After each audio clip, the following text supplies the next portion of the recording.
Hey everybody, it is Cinnamon Cooney, your Art Sherpa, and today we are going to be doing this gorgeous pumpkin farm step-by-step in acrylic on canvas. I'm going to break it down, explain every technique, every color mix, every tool, really simply so that you can follow along easily at home. On the mic is my husband, John. Hello.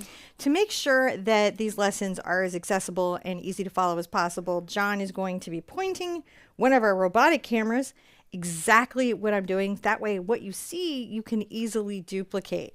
And I'm sure some of you have noticed the camera's fixed. Got it fixed. Woo! We have a couple little lighting things to fix so that we have less sparkly green But screening. I look alive. You are. I'm not so weekend at Bernie's anymore. We found the color gain controls. Yeah, I was a little gray there. The other camera was like, no, you get raw HDMI, and that's all you can have. But I do want to thank my mom and John Little, who were on vacation and said we could borrow a camera and trusted us with that because that's their livelihood too. So I'm really grateful to them. You can check them out on Mondays in the evening. They have cool classes going on. A very funny evening show feeling. Are you guys ready to find out what materials we're using and where they are in the palette? Okay, let's do that. Whoosh, whoosh. Okay, so today we are on a 9x12 canvas. I have the Wish Your Intention on here, that you have hope and healing, and it was taking us a minute to get our light balance, so I doodled, so I hope you appreciate my doodle. You don't have to have a doodle. That's not a step. I'm a very strange person. Mars Black, Yellow Ochre, sometimes called Yellow Oxide. Either color will work. Cad Yellow Medium, Cad Red Medium, Dioxazine Purple, Ultramarine Blue, Burnt Sienna, Phthalo Green, Titanium White. This video will stay up on the channel. I have videos from 7 years ago. The mini books come out, which are step-by-step written instructions that match the steps of this video 7 to 14 days after the show, because we're writing them as we're doing these. But if that extra type of broken down information is helpful to you, I highly recommend it because it tells you what tools I use in each step and what colors, so you can break it down into smaller bits. That can be fantastic if you're trying to like level up your art game. I think, John, that, everyone's super excited about the camera. I see Cassandra K is like, hello everyone, John and Cinnamon, great camera. Thank you guys for the camera. Really appreciate all you guys that signed up to the patronage.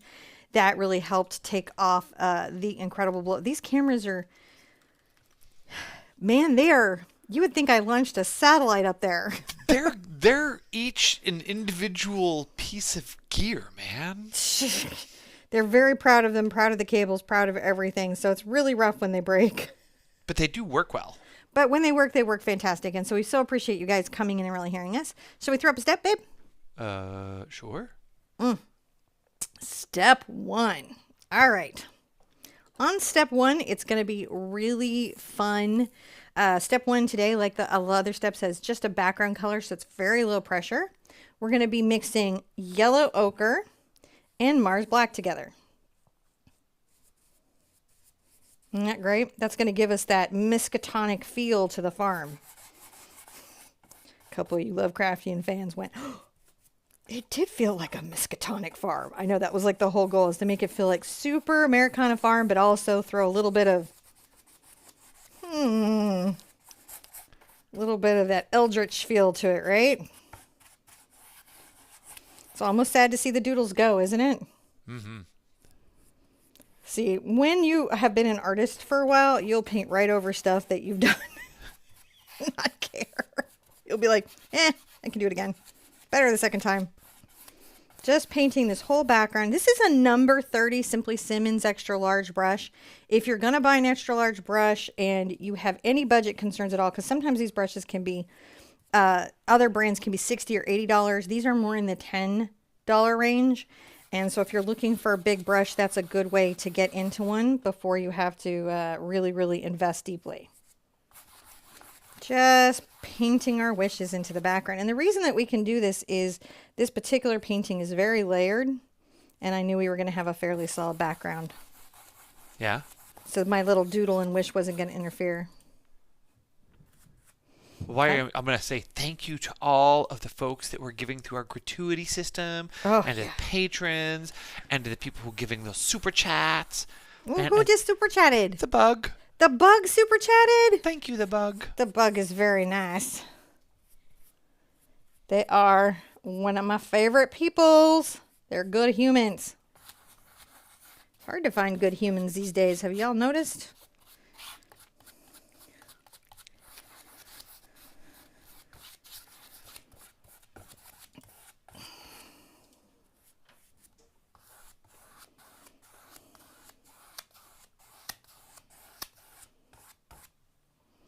Just painting the background. I'm just mixing that Mars black into that yellow ochre, and I'm just giving us a base. That way when I paint over the top, there'll be nice depth to the colors that we're getting. Oh, this is fantastic, right? Yeah. So yellow ochre, Mars black, whole background, can be streaky. Absolutely can be streaky. And, oh, we're already Sherpa? What? Sherpa is when we get to 300 because we're so dorky we reference Sparta still. Like get my hair dryer, which I left too far away. And we're going to do a step and I'm going to dry it. Sound good? Okay. So we're going to put a step up. So you guys can check in the link in the description down below. There's these little things, mini books that we make with a lot of these. All of these, almost like 200 or several hundred of them. There's hundreds of mini books out there for you to discover, but you can find them in the link in the description below. To say that a mini book doesn't describe it, it's a step-by-step booklet that shows you what materials you're going to need, tips, techniques. The color mixes are a lot of times broken down. It just a lot of help you'll find in those, and our team puts those together right behind the show so that we can have those available to you guys because we really, really want you to be successful, and that's a great tool. All right. I saw a question from Summer. Summer wants to know how this is staying attached. I take sticky tape, and they last, these are the same sticky tape since the beginning of this program, so this is like their 5th painting. I just use them and use them and use them, and it's what happens when they're no longer good for holding edges when I'm taping off edges. This tape is expensive, so I recycle it many, many times. I use every part of the tape as much as I can. Now, in the next step, my friends, we're going to be just sort of sketching out areas of the canvas. You can use the traceable at this stage if you want to. I'm not going to put in the buildings until later. So I recommend you put the traceable in, but just for the horizon line and the road line, and then you can come back later to add in the buildings if you're needing that extra drawing help. Now I'm going to come over here. I'm using a filbert. This is a number 8 filbert from the number 6 filbert from the Simply Simmons line. Long handle brushes, extra firm filament, and I'm going to take a little of my black and yellow ochre and white, kind of creating that atmospheric gray that we have. Just enough so that's going to show up here. Now, if this is the halfway mark, I don't want to quite be at the halfway mark. I want to be a little bit down from it, but I'm going to come across here and say, all right, this is the main middle ground of our landscape. And so things above here are going to be sky. And then I'm also going to say that my big building is right about here and my little building is right about here, which means my road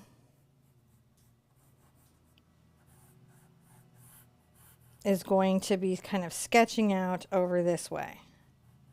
All right, we're going to come into this space here and then back. We're just sketching in a little bit of what we need to know about the road. And I know I've got little landscape coming in on it. And I'll go ahead now and kind of add a little more yellow ochre to it and just go back and... Ooh, there's lawn day today. It is lawn day. It was unexpected lawn care. But you know what I'm not doing? Mowing the lawn? I'm not mowing the lawn. Yeah, that's exactly how I feel about that too. Not shoveling snow either. Yeah, not shoveling snow. This last move really just destroyed John's back. So we are very glad for all of the heavy labor and lifting he is not doing right now. Yeah. Okay, so we've got that lower landscape in. We know kind of where our road is curving back. That's not too bad to put in. Let's call that a step. Now, some tips if you're very, very new to painting, because you might be really focusing on getting the mix or some other element to the painting, and you might miss some subtle things like the fact that these brush strokes tended to be horizontal across the canvas. So on top of the shape where it goes over to the right and comes back, over to the right and comes back, there's the levelness of that. That's going to help us make it feel like a dirt path that's coming towards us. All right. Do you have, are you ready for another step? Because I'm ready to sip my coffee. Oh, we just did a step. Oh, good. I stepped while you were monologuing, and they were mowing the lawn right behind you. I'm monologuing like a villain today. Now, this is a number 18 Raphael Artini brush. It is hog bristles, and it is round. There are many hog bristle round brushes out there, right? They're all going to have different numbers. I wish the numbers were brush to brush. If you have the number 12 Silverstone, that'll work really well here, or you have the Cambridge, anything from 8 and up will really work okay, like 8 to 12 will work okay. Simply Simmons also makes brushes, and I would say it's probably an 8 to a 12 on the Simply Simmons as well. So you are okay on any of those. Any hog bristle brush. They're very common brush. Hog bristles, round brush, chunky. I want to say that because sometimes it can feel, when you're new to painting, like these things are much more specific and urgent as a tool, and this isn't like that. And it's, I mean, and just, also know that, no hogs were harvested for their bristles. Yeah. This is a byproduct of bacon. And they make a stiff brush synthetic alternative if you are vegan or you're for some reason ethically not using natural hair brushes. That's okay. There are options. Right. I'm going to take a little bit of my black over here, kind of mixing it into my yellow, ochre, and white a bit.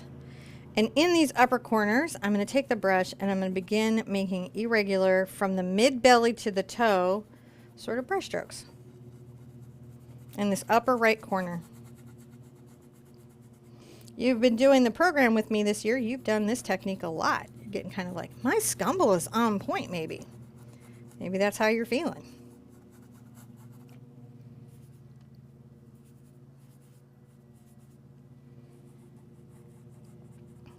I'm going to come again a little bit dark down here and bring it around on the right-hand side.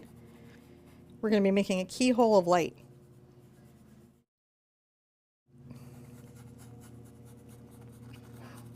Those lawnmowers are loud. They're so loud. I really apologize. Loud, Welcome guys. to a live show. We did not know. We were like...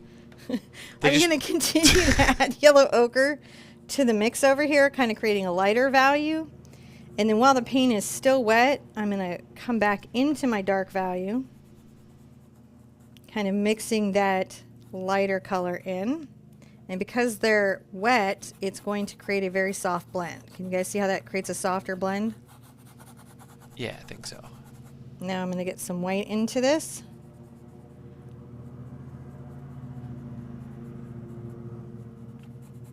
I don't know if it could be more I'm sure they can hear it. Our mics have to be picking this up. It's like every time you think it can't get louder, it gets louder. Because he's coming closer and closer to the house. I think he's already just driven right by the window, though. It's like, how could you come any closer? Did you just back up and just idled by the window for a while? I think he did. He doesn't know what we're doing in here. No, no one does. And we're kind of like hermits in this house right now. So, like, I mean, they know we're here, but I don't think they're aware exactly of what we're doing. So I'm going to come back in with a little mid color again.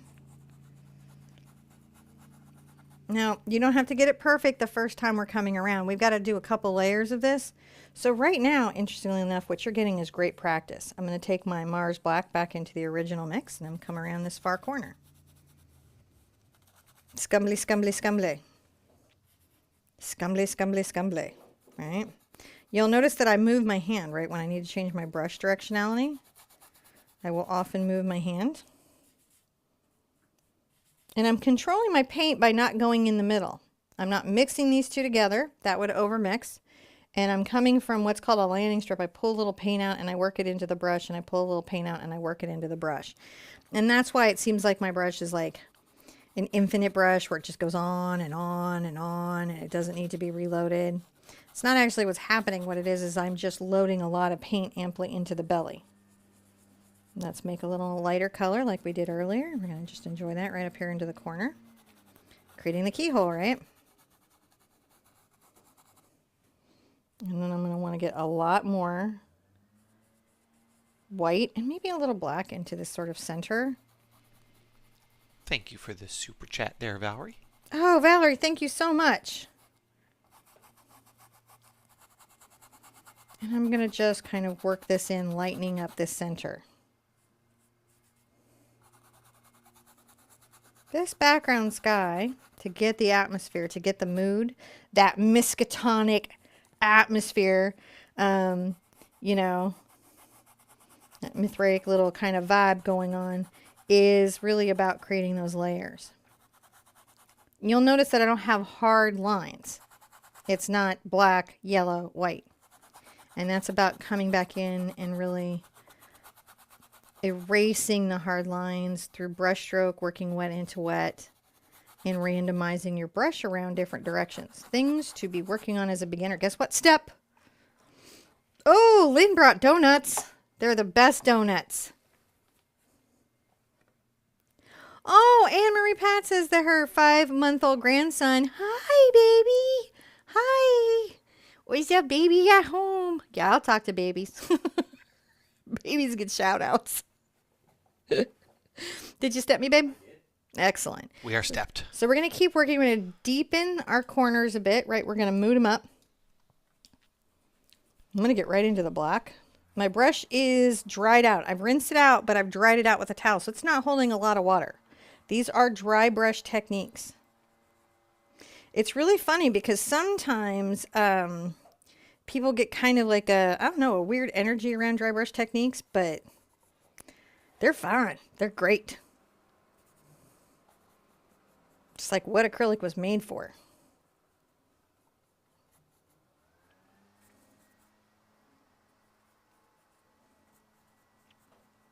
And you say it because it does layering very, very well. Does layering very, very well. Everything's already dried for me. It's ready to layer. I'm coming in. You can see I'm just getting a lot more cad yellow over here. Not cad yellow, yellow ochre. But I am actually going to get into the cad yellow as we move forward. Now, We're gonna build up this layer over here. Definitely, definitely. For our new painters with us, when you talk about the layerability of this and the how it dries in the nice little way so you can build up and build up, that's in contrast to oils. Right, which just stays wet until it dries either very slowly or use an accelerant to dry it. But we're not going to do that. Yes. Let's get a lot more black in our brush and come over here in this nice dark corner up here. This moody corner, right? It takes a lot longer to build these layers than an oil. And they're done a little differently. Yeah, you just Both mediums are fantastic. We are not an acrylic channel that does not love oil over here. We love gouache. We love oil. We love airbrush. We think digital painters are the bomb. Mm-hmm. We think 3D painters are all of them. All of them are the bomb. Any medium that you use over here, you're a valid artist to us. Make some stuff. We like it. We want to see it. You just make stuff. However you make it is fine. You make it with crayons, it's fine. Still art. Heather C., thank you so much. And Lindsay has recognized that Cad Red is here today. Hi, Lindsay. I'm just kind of bringing that down a little bit, don't I? Now, trick. Let's get our Cad Yellow a little bit over into this mix. And you can see that that just changes it a little bit. And the yellow ochre kind of tones back the Cad Yellow. But now we're getting into more of a yellow mix. And that's going to change the game. See how that's changing the game right here?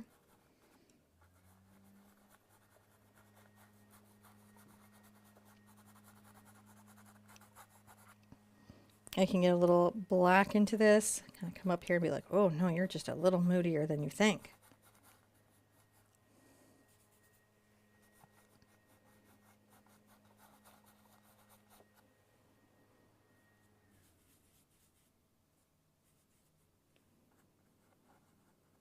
Let's add a little white to it. Start getting that halo going.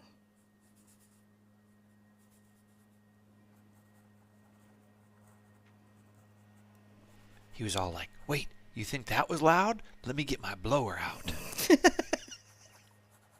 It's our atmosphere. It's our ASMR today is the sounds of mowing, painting to the sounds of the mower. I mean, I think many of us probably paint to the sounds of a mower outside, don't we though? Well, this time of year, those color trees mean time to get the blower out and clean up leaves. That's true. We're just adding a little bit more in that keyhole, aren't we? We're building up our clouds. Clouds are not intimidating. Clouds just have layers.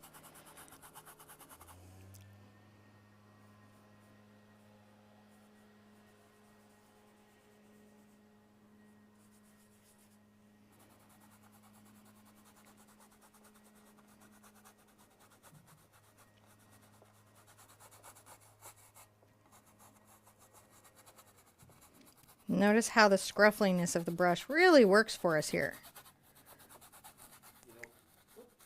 You don't have to have this brush, but if I can recommend to you that as a painter you invest in certain tools, and having a good hog bristle brush, if it's ethically okay for you, and I feel like it is because of the way it's harvested, but I get it. If you are vegan or for some other reason don't do animal products, you know that's cool here. But if you can, I highly recommend this, or a very good stiff brush that will do a similar thing. I think if you could probably get a very similar technique out if you had my cat's tongue. Yeah. From back when we had it, or if you're running a Princeton Catalyst brush, could be good. Textura from Raphael. There are stiff synthetic brushes out there, so you're okay. Woo! So that keyhole is building up, isn't it? We're getting that feeling, that effect. Now let's go ahead, sort of rinse this out, dry it off, and let's dry our canvas. Okay. And then we'll continue on in the next step. All right. Whoosh. Next step. This will be step 5. So, thank you guys for joining us for this. So many little humans in the chat. I love seeing human chat. It's so nice to chat with all the humans and the faces in the chat. It's nice to see everybody. Thank you guys. Really do mean that. Love having you guys here. It makes it so much more fun to do this with you guys here with us, to joke along and to be part of this journey, because it's this is what Cinema and I love doing. We love sharing artwork and painting, and love having you guys with us. Yeah, it is awesome, right? So I want to say hi to Cynthia Lucas, who came in, and Leonie says, because of this great Lady Cinnamon, I started painting a month ago. Happy 1 month painting. And I see that we have someone who their husband is gaming in the next room next to them, but it went by me real fast, so sometimes they go zoo. Gaming. Zoo. Now, we've just got this. This is really just the basis of this Moody sky. And if you're really new to painting, you might not know that there was that much work to get that mist going. So now that you know, you can put better expectations on yourself. Like, not be heavy with your expectations, right? Because we want to manage those and not put undue and unrealistic pressure on ourselves as painters to know things that we would have no way of knowing. There's no psychic in painting. I mean, like, there might be some psychic painters, and I'm not diminishing you in any way. But I'm saying for the most part, this learning process isn't that you intuitively and just inherently know it from the ether that there's so many layers in a painting. So that's why sometimes these lessons are super helpful when you're new. Or even if you have a little bit more experience, to be like, oh, that's what's involved in building that up. Now we're going to do an interesting thing. I'm going to get my filbert out. And I'm going to kind of sketch in or loosely rep in my buildings. I'm going to take my black and burnt sienna. And I'm going to use this is a number 4 Isabey Isacryl, another great stiff synthetic brush. And I'm going to load up my Mars black and my burnt sienna together. I'm going to come here, and I think I'm going to use my T-square, even though these buildings are, they are weird buildings for sure, but they still have some straight lines, and I don't want to lose those straight lines. So I'm going to come about an inch down from the top and just give myself the guidance of a straight line. It will help me later. When I use my paint with my T-square, always wipe it off right after. You can have wet wipes there if you want. I'm going to come over a little bit and kind of think about having another like spire. It's much lower, so I'm going to come down a couple inches down. And then let's go over a little bit, kind of in the middle of our path, and do another, not as tall as the first one, but still a nice little line to help us with the other spire. And that just will help us kind of build in where those buildings are. Now, once I have my spires, and again, you can use the traceable here if the build, what's great about these buildings is they're a little off, right? They're a little kiltered. And I did that because that is sort of like one of the elements of creating unease in a painting, or visual, like, even though this is quite a peaceful painting, there's this element of like, I'm not really sure what's going on here. I'm coming on either side of that and kind of thickening it out. These are like, maybe these are boards or little bits coming up. And let's bring a rounded top over. Not too big. Now, I don't expect you guys to draw at all. This is just here if you want to draw along with me. But if you're like very uncomfortable drawing, it's okay. It's not cheating to use the traceable. It's an art technique. They teach it in art school. I always question anyone who like gives any new painters grief about using tracing. Because I'm like, you know, it's not like they don't teach projection. It's not like they didn't use it in a pearl earring, right? It's not like, you know, great artists didn't use cartooning, which is tracing, for giant murals in cathedrals. Yeah. So these are just techniques. I'm just kind of brush stroking down. See, I'm doing this and I'm letting it be streaky. That's going to also give it an atmospheric and weird feeling. Now, I'm not going to worry too much about maybe like every single element of this, but I want to kind of get the feel. So I'm going to come across on this little spire with like little strokes that taper down to a point. They're kind of weird. Maybe a bigger one.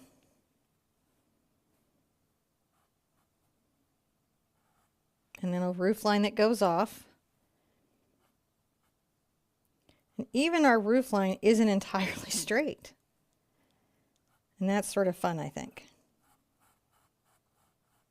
It's a little kiltered.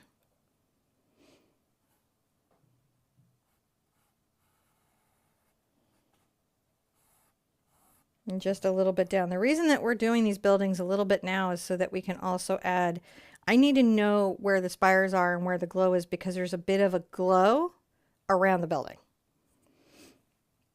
That's why I got to get this in before I finish out the sky. Somewhat. I can always put stuff back in, but I do want to kind of get some of this in before I finish out the sky entirely. I'm going to go ahead and say right about here, another little downward line.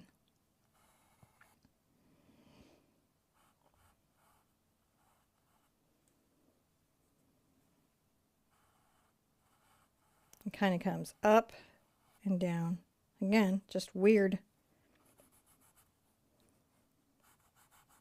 Two little parallel lines here. But this one kind of curves.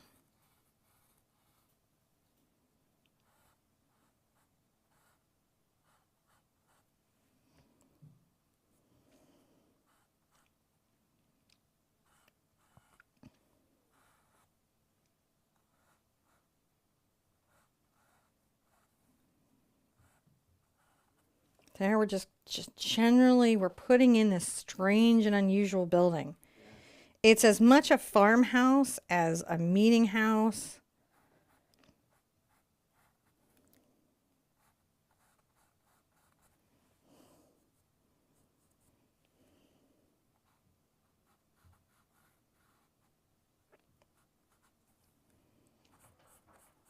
Now, I will paint in more details as I'm going, but this just gets me started to know where are my basic structures, right? The building will get represented out, you know, as we go.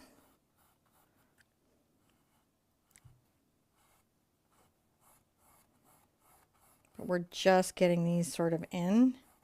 I'm not going to worry about the distant graveyard or the fences or the trees yet. I just need to know where these big structures are. We will be kind of painting around the tree, but we can get the sky in. We kind of know we've got details in these areas. We'll be able to finish it when we put the tree in. But if we have this in, then we can get the next part in pretty good. Yeah, you think you're ready for a step then? I think I'm ready for a step and maybe a coffee reheat. We could do that. We'll do that after this, though. I love it. Lulabelle's like, that's right. Tracing isn't cheating. It's a technique. And Susan Lasecki says, I'm way behind. What color are you using? So for the buildings, I was using Mars Black and Burnt Sienna. But when I hear you say way behind, I want to remind you that even though we're chatting live and I'm painting live, you get to pause me. You don't got to feel like you're behind. You can just put the pause button on me and be like, girl, I got to catch up. The chat will continue going, right? It will not mess with your live. Your stream will end a little bit after everybody's, but your chat will time up with that. It's a very strange thing. On top of that, right after the show, we're going to chapter mark. Can you microwave me, babe? Yeah. Chapter mark the video so that it's time stamped out at each section. The steps match up, and those become part of the mini book. We also add the exact brushes that were used in the project after. So I try to break these down that you don't have to feel anxiety in your painting process, because your speed is your speed, my speed is my speed. We do not have to paint at the same speed. So while we're thinking about that, let's take a deep breath and let it out. Take a deep breath. Really put our week down. It's the weekend, right? So let's put our week down.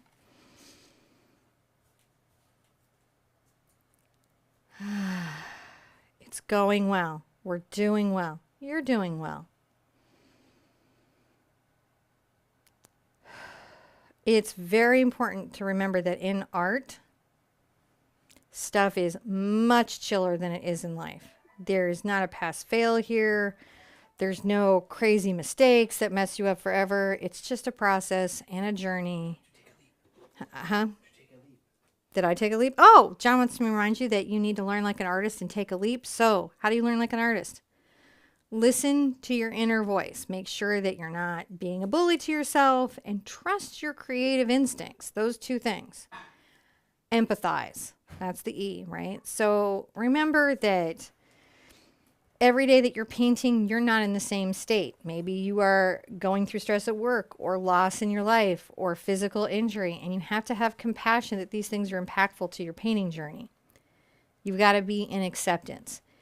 Accept that you don't know everything right now, and you don't need to. This painting today, these techniques that you have today, that's perfectly good. And there'll be more tomorrow as you paint.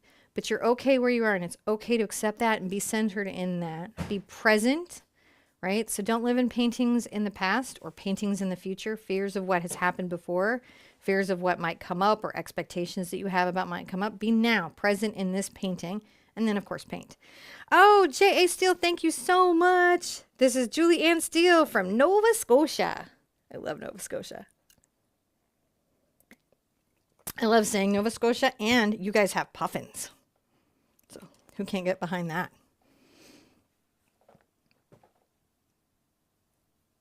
Yeah. All right. We're having a little steel party. So we step? Okay. So we're going to come here and we're going to add a little more of our cad yellow over to our yellow ochre, Mars Black, and titanium white. Kind of adding a bit of drama to that. And we're going to get some white into this now. So it's bright, but it's not as bright as it could be. And come on the toe of this, still the number 18 hog brush. And I'm very lightly kind of dry brushing out some clouds.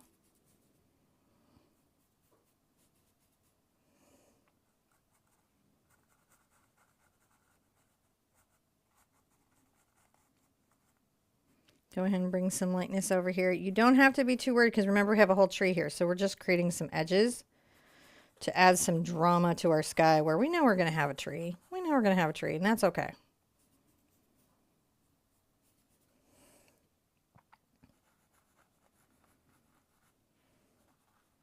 I'm using the toe of my brush and the craziness of this brush to help me get great, like, strange and unusual results.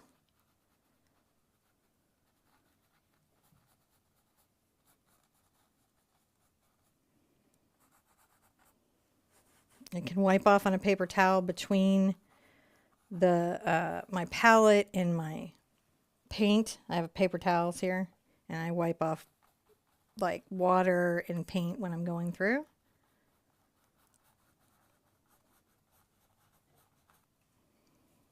Maybe get a little more yellow in there.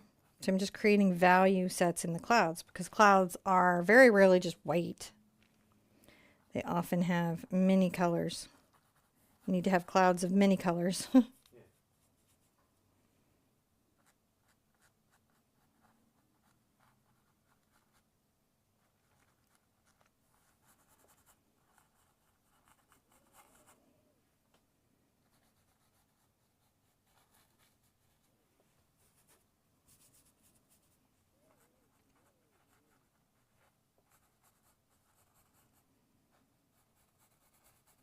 Now I'm going to do a weird thing. I'm going to get a little bit of my phthalo green down here. See that? How weird that is? I'm going to bring a little bit of that green up. It's kind of like a green fog on the toe. I'm just going carefully around my buildings.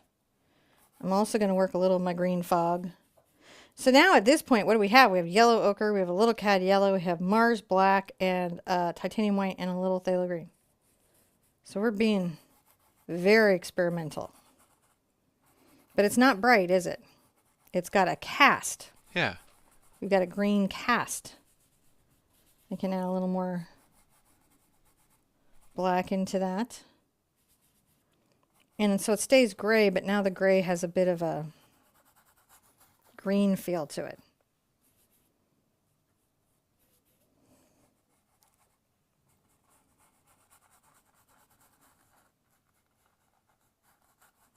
My paint load is light. Look how light that is on my brush.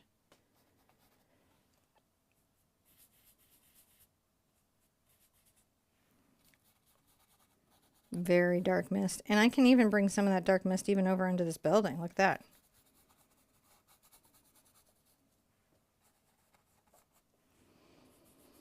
Back over into this light green. Let's get a little more white and maybe a little more green. Kind of come on that one side of that building.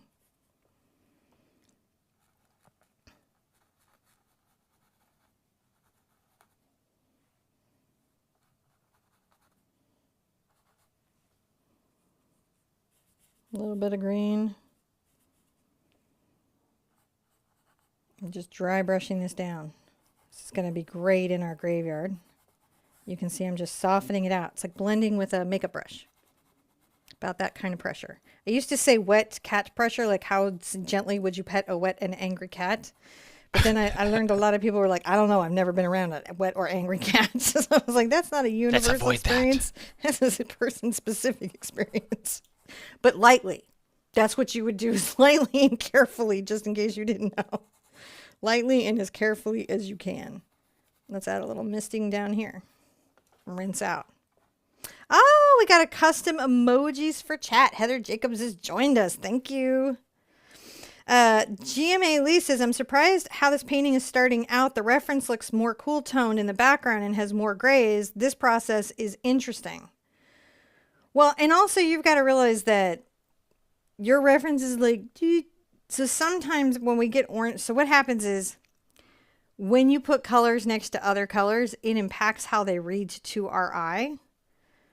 Does that make sense? So like when you add the orange in, that's going to impact how all this feels, right? And so sometimes it's going to be hard to be like, really see how gray the gray is. I'm going to get a little more black. And this time I'm going to put a little more blue into, that's ultramarine blue. And I'm going to make sure that my corners over here have some drama. And I'm just very light with it, but I want to deepen those. This is a super relevant place to mention that this is why seeing a painting in a museum is different than seeing it online. Mm-hmm. Because reflected light is different than transmitted light. That's very true. So like what you're seeing on a screen is emitted more black light. Over here. It's being emitted at a color. Whereas when you see something, it's being reflected. And it's very, being a camera operator, it's very hard to replicate one with the other. So it's hard to get me the correct color. Yeah, we get close. We get close. That's a very important thing for you guys to see, is that we really try to match these cameras and we try to make sure I look human colored, but cameras don't see like the human eye. Which is why I really try to talk about what I'm doing so you guys can really get that at home. I'm going to get a little bit more white on my brush and come back into my yellow ochre cad yellow mix. And I'm going to just make sure that we've got a bit of a bright area. I like that right there.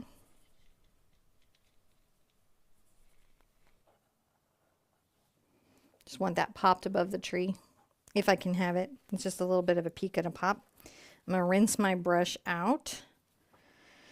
And I'm going to look to see if there's anywhere that I need to brighten. Let's get a little more yellow ochre over to this and get a little more white. Anything and black, we're just brightening up. Anything I need to brighten in value. Because remember that acrylic paint also dries a shade darker when it's wet to dry. So it'll be like a shade lighter wet. Not too much on professional paints. On student paints, that difference can be quite significant.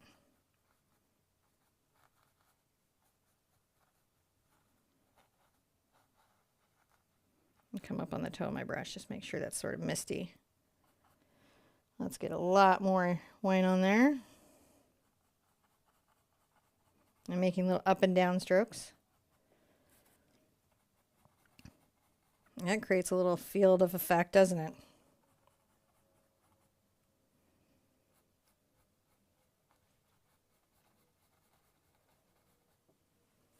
A little energy there. I think that's pretty good. I'm happy with that space. It's time to work on the tree. You guys ready to work on the tree? All right. Ron Misra, I'm a new artist and I subscribed recently. Great work. Love the techniques being taught. Thank you. Thank you for subscribing. We really appreciate you. It's a fun group. You'll like them. Everybody here is pretty terrific. We have some people who've been here for 7 years.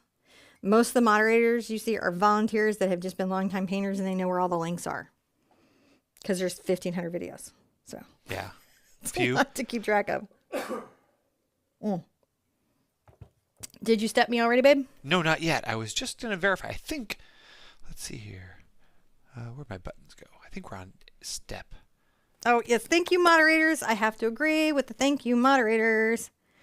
Oh, and Ron's wife, Bella, is also an avid fan. Hi, Bella. How are you doing today? Hope you guys get to paint together. And Akash is like, man, a lot happened while I walked the dogs. It's like, it's wild like that, isn't it? Now I'm going to do something sort of interesting here. I'm going to take my Mars black and a little of my burnt sienna. It's just kind of browning the black. And I'm going to come here and we're going to make a bit of a upward trunk is the goal. I'm on my filbert, that number 4 Isabey filbert. I'm going to come over sort of to the left and then to the right.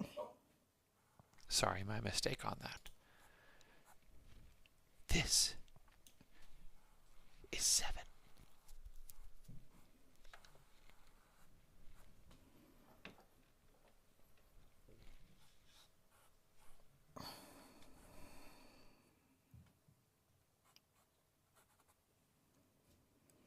So what you're seeing me do here is my trunk is thicker at the bottom. Branches attached to it tend to be thinner on this particular tree. And we're going to be painting back in and around areas for the tree to get this effect or this sort of feeling. Let's bring another little tree branch over here. And what I want to do is kind of create rough little branches.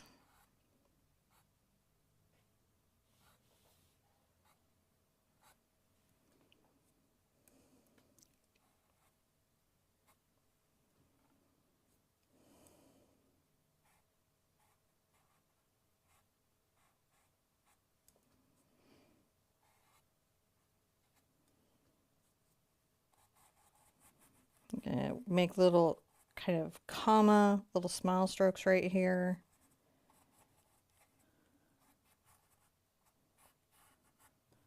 As we come up, we'll add some other little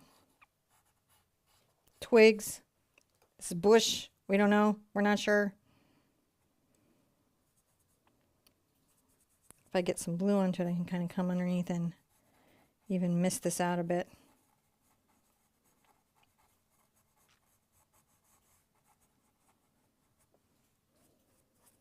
If I wipe off on my paper towel, I can then sort of blend even some in.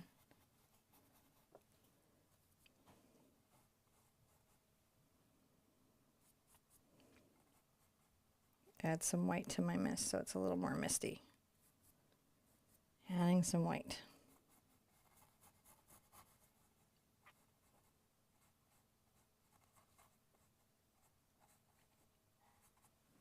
So then kind of went between those branches to sort of pop them out. Just weird play. It is. Brown and black again. Mars black and burnt sienna.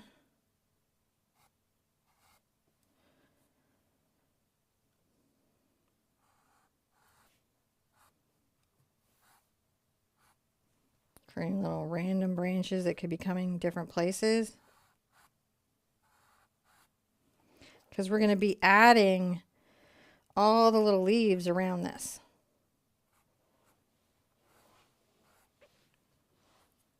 So we're creating little puzzles. And we can always put stuff back in. So if you feel like you lose a branch along the way, remember you can add it back.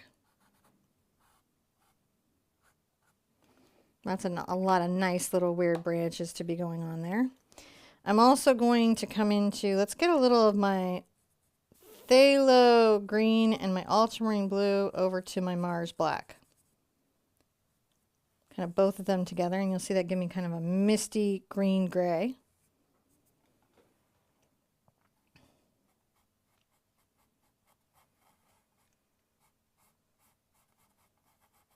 I'm going to start the sort of background that could be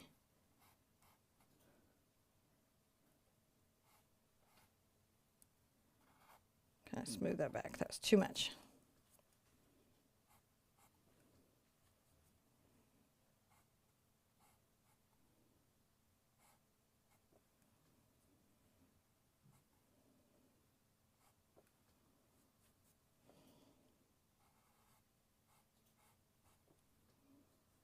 Little blue and black right there, making that fence.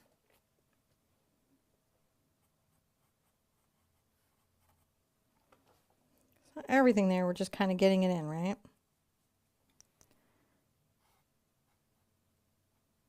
Maybe a little tree happening here too. So these are just little moments, little spaces. That's a lot to get in. Let's call that a step, and then we're going to switch to a slightly smaller round brush. Step 8 is going to be great. Cal, it's okay. I'm just watching for now. I'm happy to try this soon once I have some more energy. Yeah, it's okay to watch these. I think it's actually a good idea to come for the live, enjoy that live energy, talk with everybody, and then come back and paint in a little bit later. I think that really, really helps. Personally, I do. All right, we're going to get this in here. Let's start with a little bit of our cad red.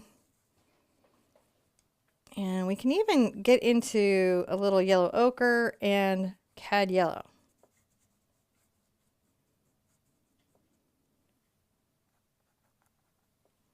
I'm using a number 6 around hog bristle brush now. And I'm going to very carefully paint between the branches and around the branches what is my orange fall tree.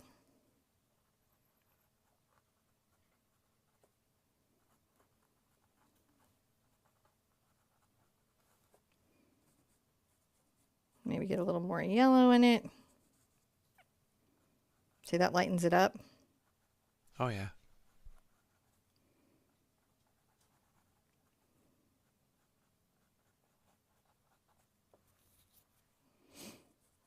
You can always get a little more red in there. You can just go back and forth, right?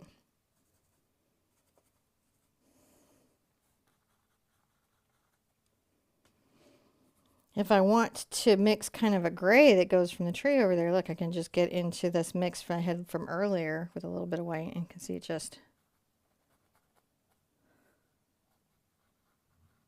starts to pull that out. Let me even kind of come over this way. Start to add some of the orange mist over here. It's kind of fun color play. Just right back into the cad yellow and cad red.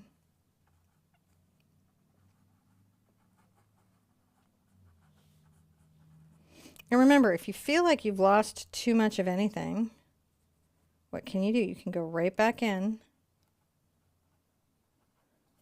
and paint it around. These areas down here will be a little darker. I'll have a little more highlights up at the top of the tree.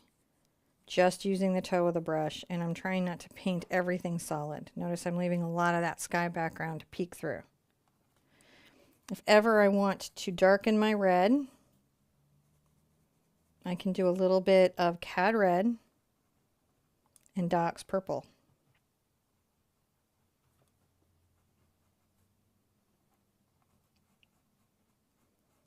It may not be what you're used to, but once you have played with this color mix, you will always return to it. It is fantastic. When you're trying to go back into the bright reds and oranges, though, you will have to rinse out after adding a little bit of that color to things, because the purple is going to gray out your color.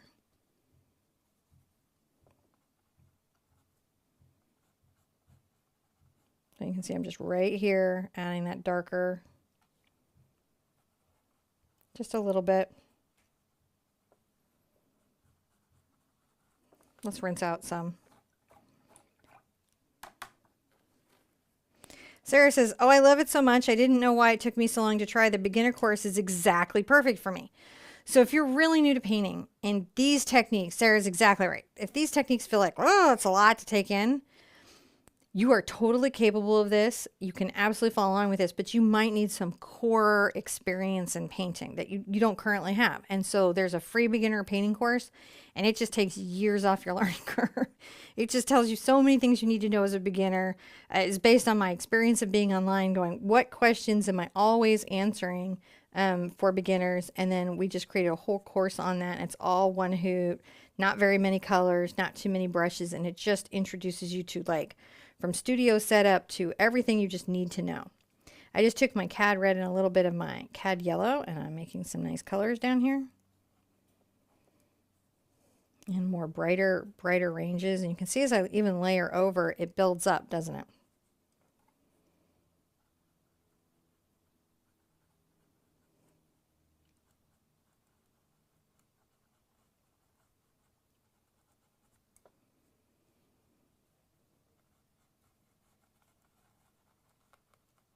Just gonna enjoy this experience.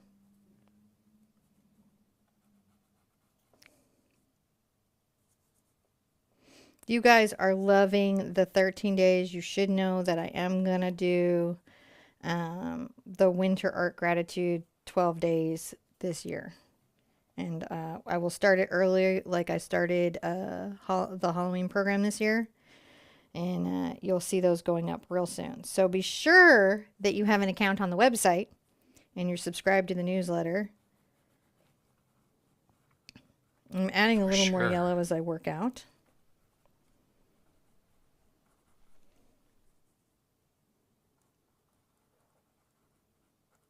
Just on the toe of this brush. Another thing that can happen is that if the paint is dry brushed or transparent, the background comes through and starts to also, you know, kind of break down the value. And you can always come back and get a little bit of black in there if you need to kind of reduce it as well, like I just did there. So there's a couple ways to do that. You are never stuck.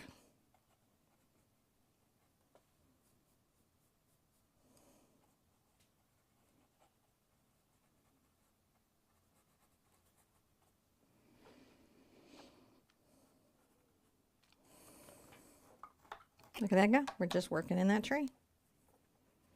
We're just working it in. And get cad red on here. I'm going to put cad in, how bright that is. Isn't that powerful? It really is. Good color. Just a great color.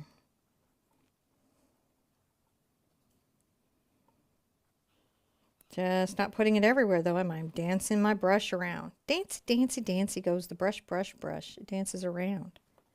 It finds little areas and it tells a little story of like, well, this is, you know, there's a top of the branches right here. And then get more yellow into it where it gets brighter and then it goes brighter orange. Now, if you have cad orange or cad red light, yeah, you could absolutely get it into this painting and add another level of zhuzh.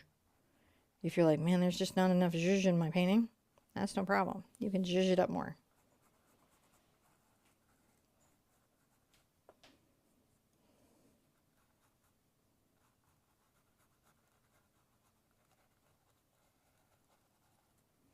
And fun how we're going. Just painting a fall tree. Very expressively, playfully.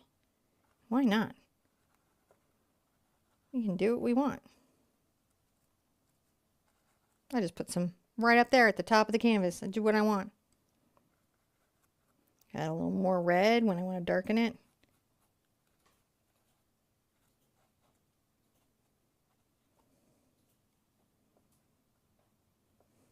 Look at that. It just goes back there. It's just moody, moody, moody.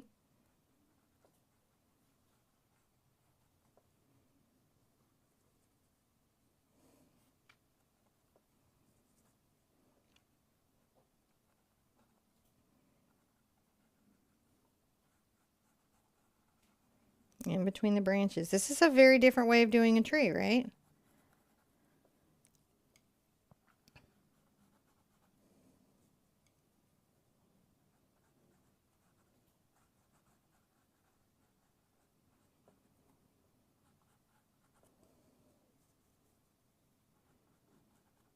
I can get into the Dock's purple if I need to gray it out or reduce its chroma.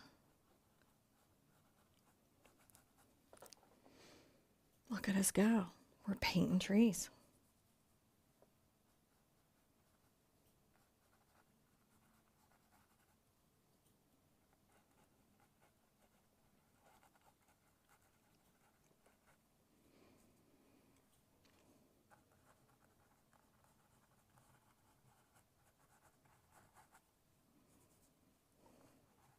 A little orange, bringing it out here. It's kind of relaxing.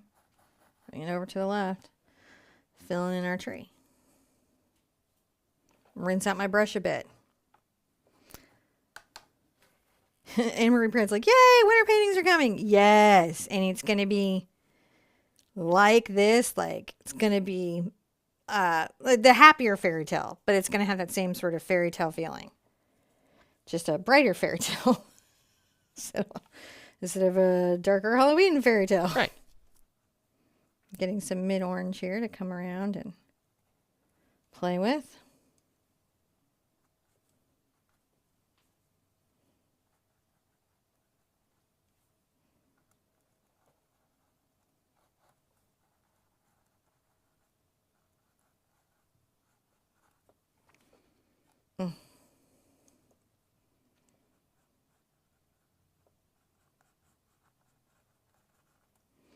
Now, weird thing I'm going to do, I'm going to come and get a little bit of black on here, and I'm going to just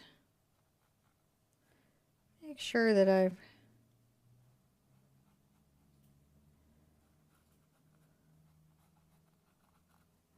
got some tree branches in there. I want to make sure that those are pretty well considered.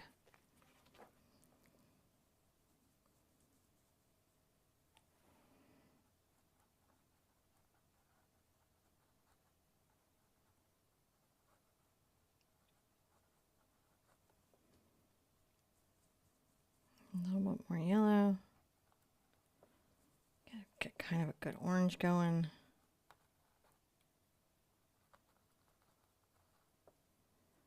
Play with it.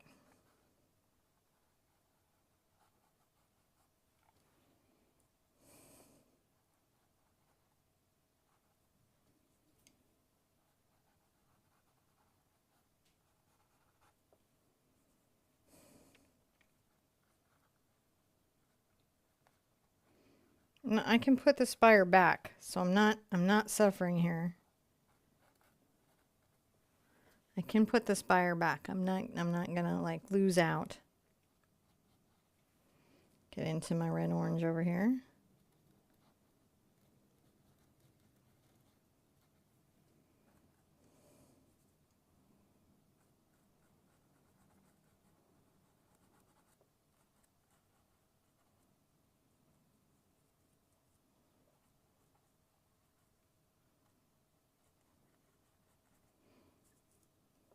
Dark orange, light orange, dancey, dancey, dance. Whew.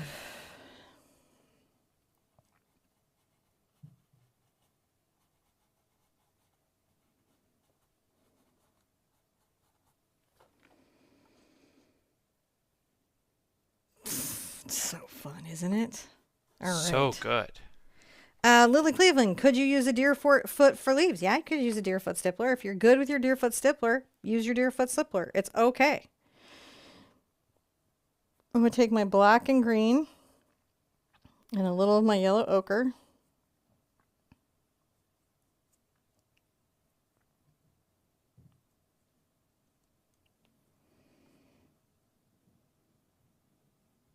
No, I'm going to use a smaller brush than this. This is going to be too big of a brush for this. So I'm going to go back into my filbert.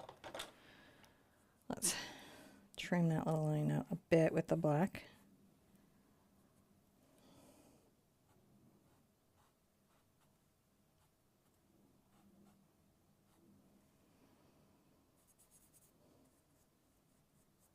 I'm going to add a little bit of this white.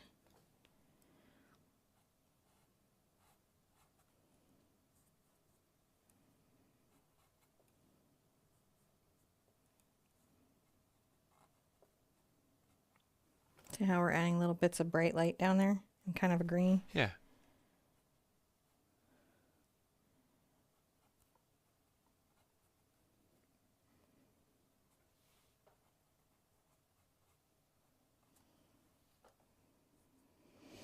Hey, babe.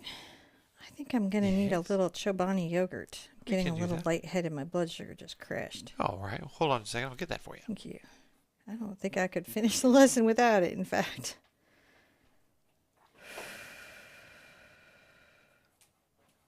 Just adding little highlights through here.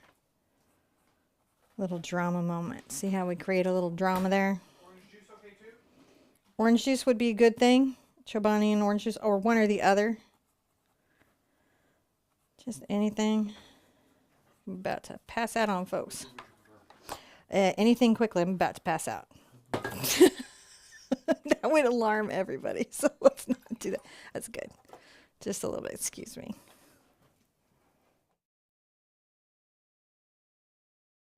Sometimes you just got to do a little care of that body, right? You got to take care of that body.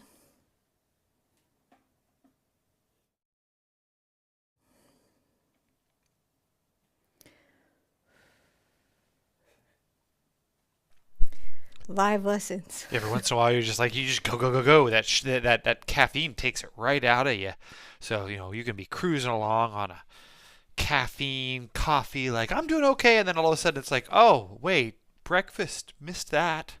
Yeah, and I'm supposed to be taking better care of my blood sugar Yeah. lately, which I have not been doing. Tiny Angel's like, yeah, take care of yourself. And Amy's like, stunt hands to rescue. Yay, stunt hands. Yeah, I try to be like calm. You don't want to get like intense because it alarms everybody. Yeah, no big deal. We can just give you a minute to have. One out here. Yeah, that helping? Mm-hmm. Good, good. I have water too. I'll give you a minute there. That's perfect. I am all right. All right. Taking a deep breath. Let's call it a step. Woo! Yes, definitely. The self-care step. The self-care step is a very Self-care. important step. Yeah. Don't shorten that step. All right, I'm going to come over to this side of the canvas for Bennett with my filbert. Get back into my black just a second.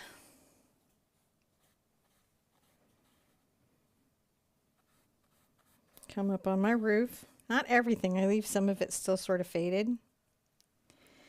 And I'm going to Strengthen some of those lines in the spire. Add a little blue. Kind of create a strong downward line. You okay, babe? Okay. And then let's put a little blue reflection in that roof. Just a small, it's just a smidge. Just a smidge. All right. Doing good. I think we're going to go to lunch after this is what we're going to do. Hmm? I think we're going to go to lunch after this is what we're going to do. I think we better. Yeah. I'm going to get a little bit of orange. little lunchtime relaxation. I think I'm going to need some lunch. Woo. I'll add some brown. It's okay. We're going to get through this whole painting. Don't worry. Going to add a little downward kind of orange brown. All right. Maybe a little stronger into the brown, guys. But you notice I'm not taking it all the way down. I'll blend it with a little black. So it's just muted, right? We want to know it's there, but we don't need to see every part of it. Get a little bit of my background light color. I think I might come thin this tree too. Just a bit. Just to feel better about it. I thinned my tree. I felt like it was too thick. Now, I want to kind of, I think I've got pretty good mist here, but I want to make sure I do. So I'm going to get a little bit of my white, green, and Mars black. And just make sure that I've got enough mist here on a dry brush.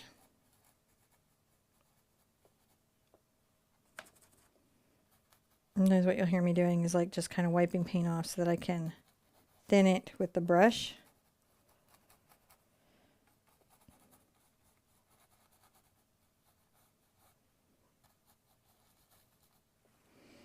Keep that going good, right?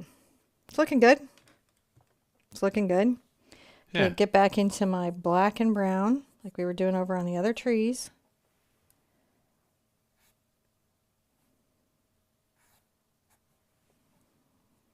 Let's make some hidden branches in the mist.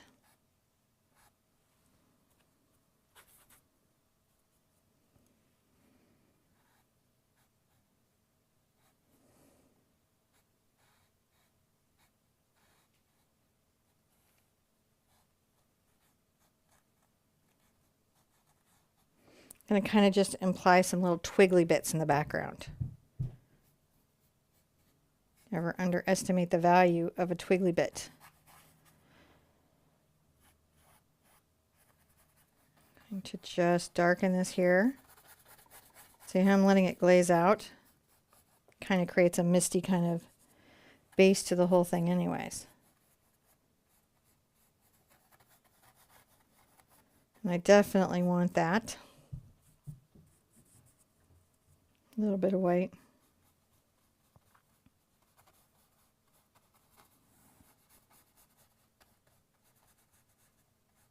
Kind of coming forward a bit. Pretty good. Back into our scruffly brush that we were doing our wonderful fall tree over here with. And let's start to put in a little bit of red, maybe some Dox purple together.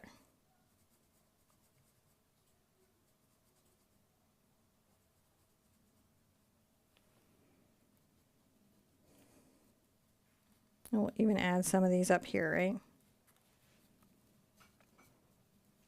Around the branches again.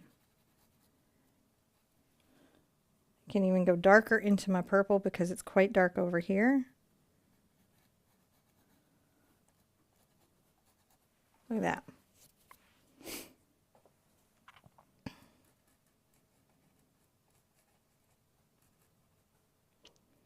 So these are like smaller little bits of plant life over here. Get a little more red on it. You can see it just brightens right up.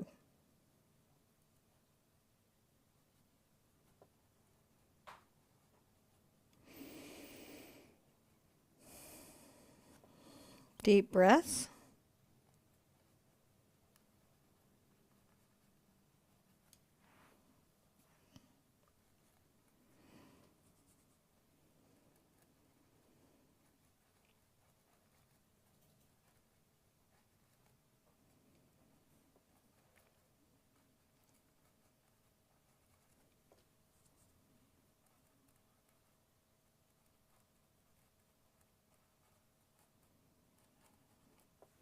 Just adding a little bit of that there. I'm going to rinse out some. All right, you guys are doing great. Sorry I got a little lightheaded on you. I'm going to take a little bit of my cad red and my cad yellow.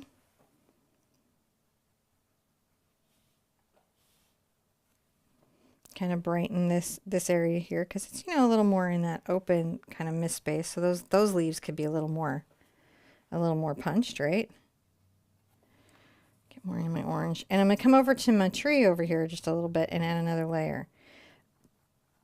Coming back to your tree periodically when you're in your oranges and adding a little more color will only give depth to your tree. It's only going to make your tree feel more finished and considered. Sometimes with the yellows and oranges, you really just have to build up layers. There's just no other way to do it.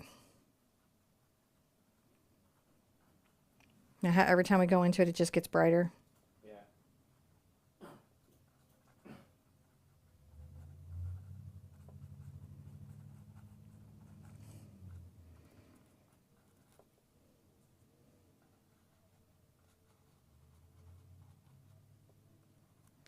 All right, it's looking pretty good. Back into some red orange.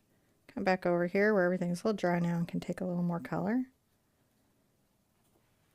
Looks pretty good.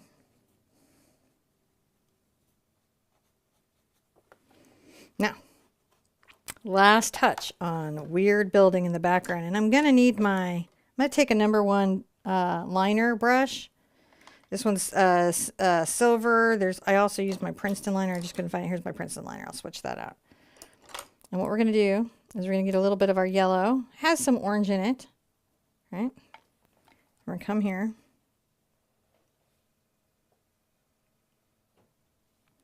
Tap in the tiniest little turret window. See our little turret window? Yeah. A little orange into it. Just a little bit of a glow window. What? That little bit of glow, that's a little unearthly, isn't it? Add a little white to the center of that glow. I'm liking that. All right. That's a step. We toured it in. Oh, Cal says it's okay. I have the same problem in summertime. My sugar tends to get low since I don't eat a lot of sugar. Yeah, no, this is a new thing for me, but I'm getting used to it. Apparently stress is impactful. Yeah, can be.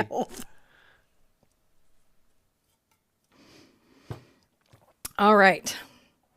Now we've got this building to do before we can come forward. And the reason that we're doing this is there's layered effects going on here. We can paint forward, but if we get the building done and we get this background area done, when we come forward here, it'll come in relatively quickly. So I'm going to get back into my favorite filbert, my filberty friend. And I may also use a round in this area. I have some number 4 rounds from Simply Simmons. And of course I have my liners. So what I'm going to be trying to do, and another brush, I might get involved. I don't know what we'll know at the end and they'll have it in the list. I'm looking at using these. The reason I'm sharing this with you is as a painter, when I am deciding what to do next and I'm trying to decide what tools I'm going to go to, I'm looking about spaces and angles and how much control I need to have in an area. And one might not know that if you didn't know that. I'm going to grab a little bit of my orange into my brown black. It kind of just brightens it. I'm going to come back here and add a little bit on that roof line.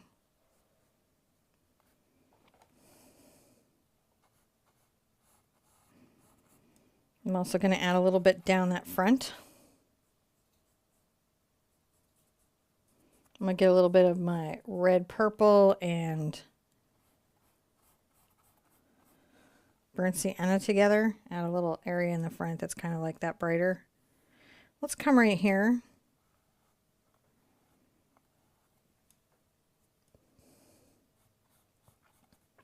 Now if I go right into the purple,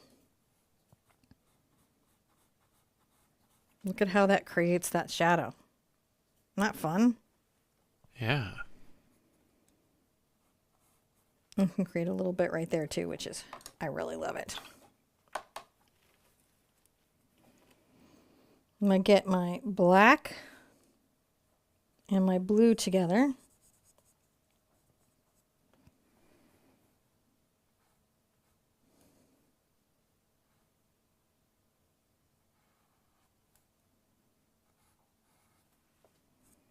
And come down here just a little bit.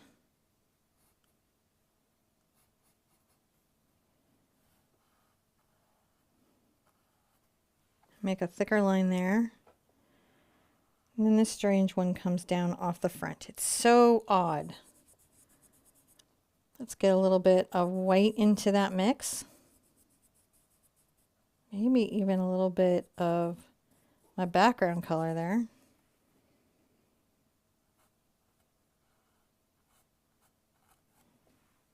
Kind of the front of that. Maybe a little bit on the front of that. Definitely a little bit on the front here.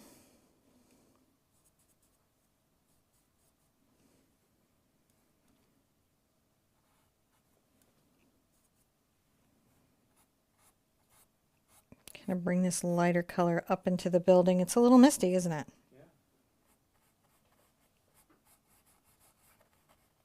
For it to feel misty, we want to make sure that the ground's mist feels like it's coming up into the building. I might even get a little green into this mix at this point. Bring that up. All loose, like vertical, vertical, across, across. And it's okay if you say that with me. If you're like vertical, vertical, across, across. Come in with a little bit of green and brown. So I'm taking my burnt sienna and my green together.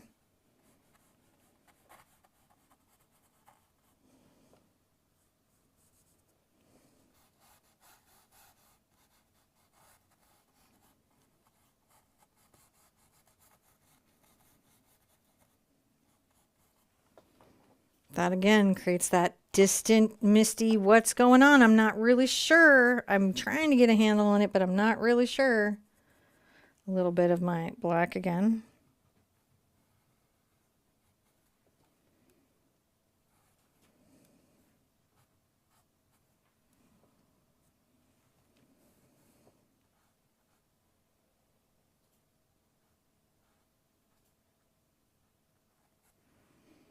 Just kind of hinting at that. A little bit there.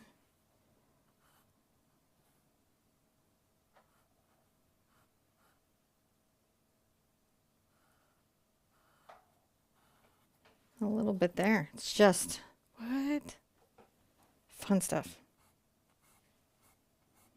And bring that down. Just for right now. We know we've got a window to put there. We know we do.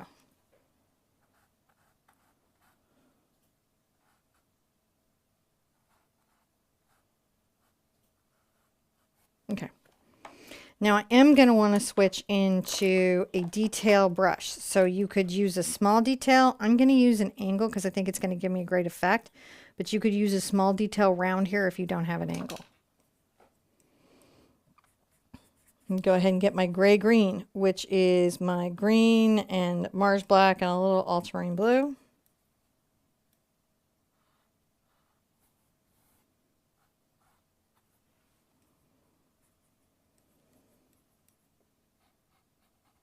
Add a little bit of reflection there. And bring a little bit down there.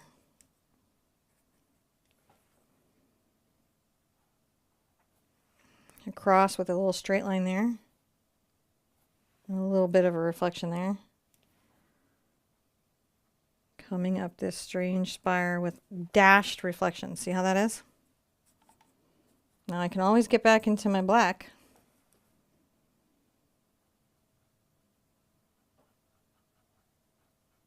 And attach this strangeness to the house.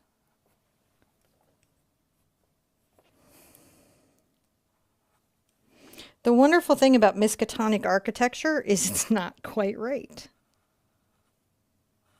There's elements that your mind recognizes, but the geometry is never quite on where it's supposed to be. And Miskatonic is referencing the famous horror author Lovecraft.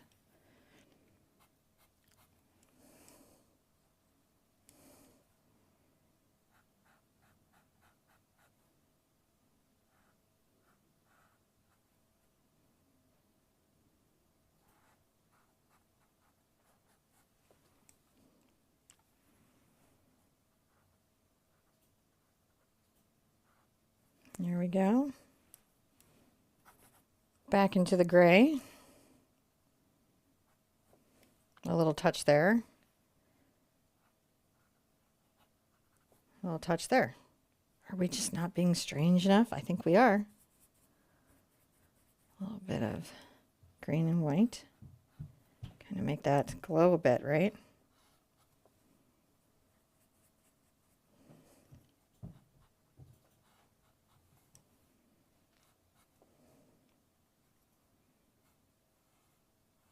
Lightly dry brush that down. Are we having fun yet or what? Oh, C. Blanton's like, yeah, Miskatonic. So in Lovecraft's world, he was a very strange human being, and he wrote a very strange series of books. My teen is informing he's a problematic human being, all of which is probably true given what he wrote. But his books always took place in the same areas, and so Miskatonic was an area where strange things happened.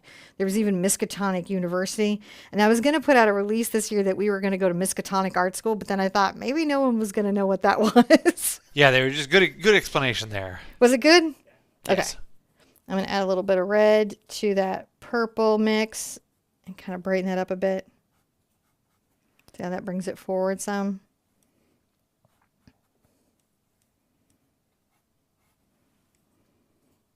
Now let's get a little yellow. And come right under here and down. And just a little bit in there. I go back into my black.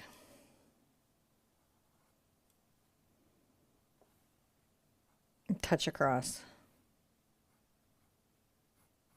So it's just not quite.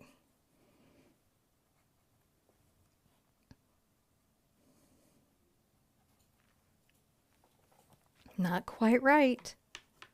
Not quite. Maybe almost, but not quite.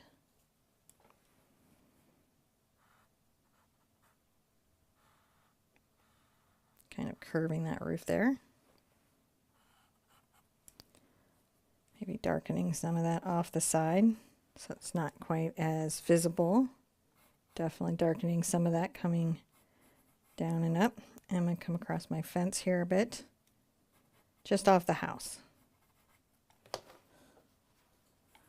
Back into my green because it's misty. And at this point, this sort of dried enough for me to come put the pop. Yeah. Oh, Jackson, I'm so sorry. I'm so sorry about your basset hound. I'm very sorry. It is tough to lose our furry friends. It really is when they cross the Rainbow Bridge. It's just heartbreaking. I'm going to come here and add a little orange.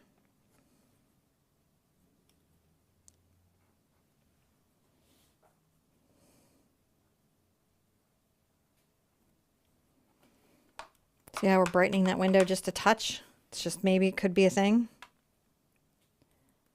Make sure that drop doesn't get in there. If you don't have one of these little angle brushes and you'd like to get one, they're the 1/4 inch Princeton Catalyst brush. You can get them on Amazon. I might even have it listed in my store, maybe. I'm going to add a little touch of yellow there. And then let's get a little white. And that should light up our window, our distant glow.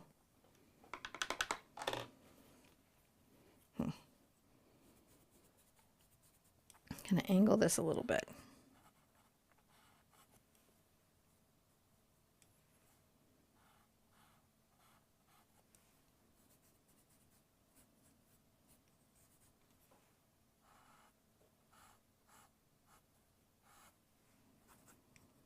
Then into the dark black.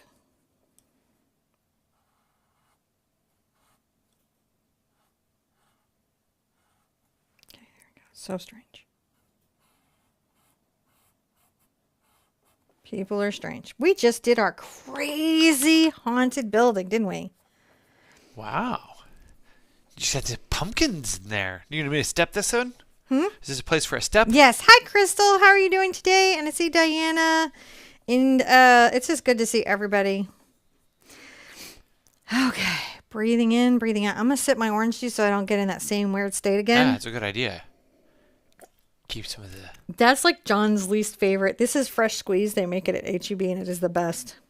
If you live in the area where you have H-E-Bs, that fresh squeezed orange juice is just worth its weight in gold.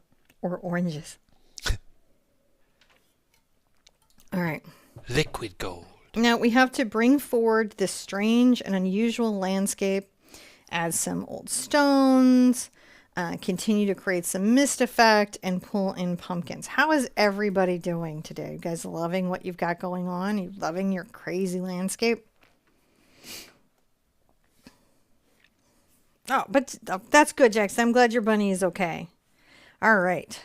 Let's, I'm going to begin, I think, with this brush. This is the number 18 Raphael Artini. It's the exact same as the number 8 Cambridge in size, or the number 8 Simply Simmons. It's hog bristle. I do like these. If you're getting that feeling, you are correct. I'm going to grab my burnt sienna and my phthalo green together. And I'm going to begin to come across here in a back and forth kind of scuffly little motion.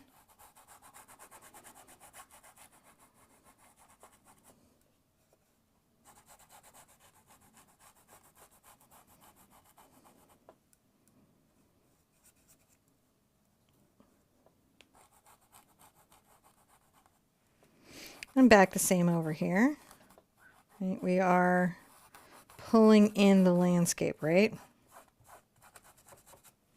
This is just the first layer of that. It's quite dark. We will add highlights to it. But right now we just have to kind of get the color in. I am going to kind of brush my brush strokes down directionally. It's going to help shape the hill.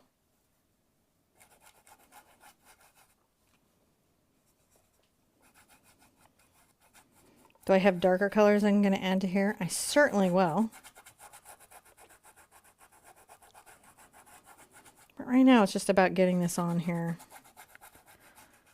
and getting those values kind of worked out.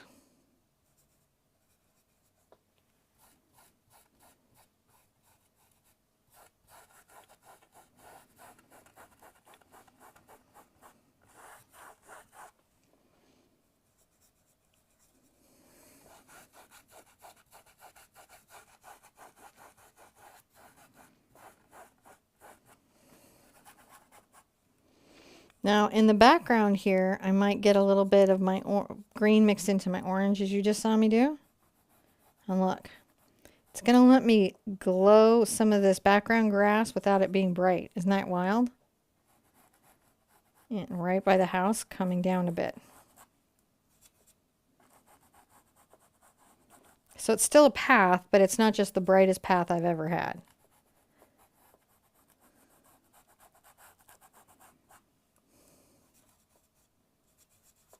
Get a little bit of yellow into it. Maybe kind of highlight this part of the path a bit.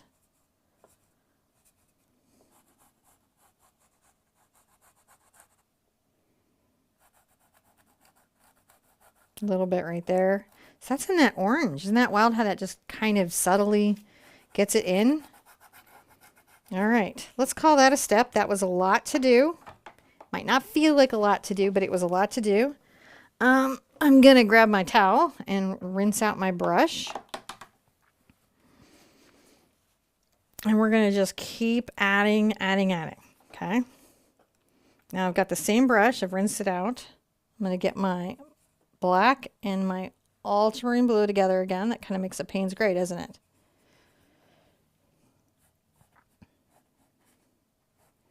And I'm going to make these squarish stone brush strokes. They're kind of like distant stones. I don't really see them, but they're there.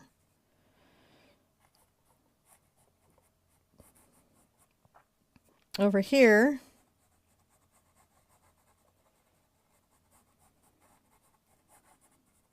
this dark background kind of comes in. It's very leaden shadow, but not as much stone. That was with the Mars black and the blue. If I get a little bit of my white onto my brush. I can highlight. Are they? Highlight the top. Just a little bit. Those are just implied stones, aren't they? I don't got to paint all the stone. I just paint some of that stone. Sorry, I left my graphic up there. Ha! Did you? Sorry. It's okay. I don't think they mind.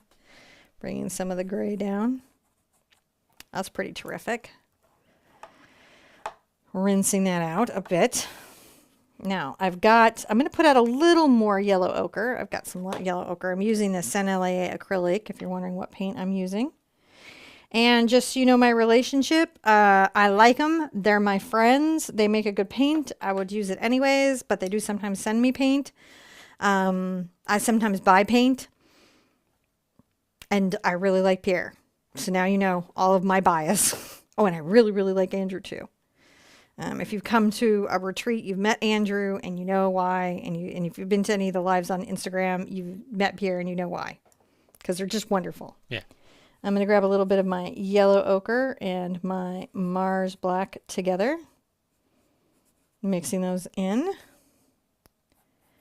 I'm going to begin to just sort of imply a little bit back and forth if you can see this ground space.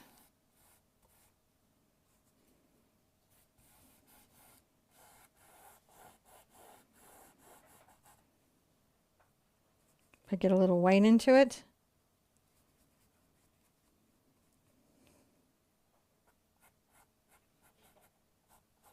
And just light little short strokes. Look at that.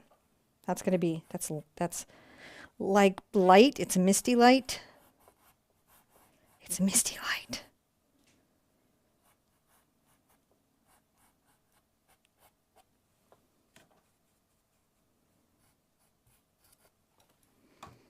A little bit that way. It's just not too much.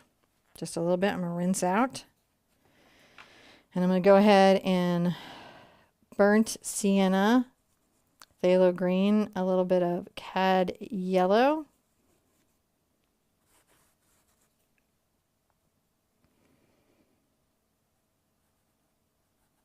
A little bit of highlight there.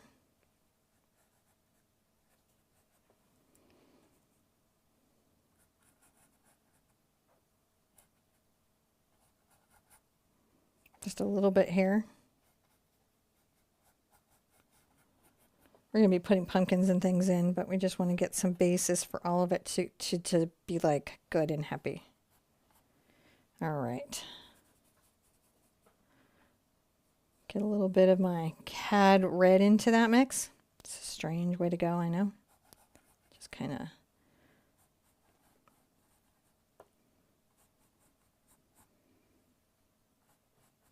It's a good way to pull it in.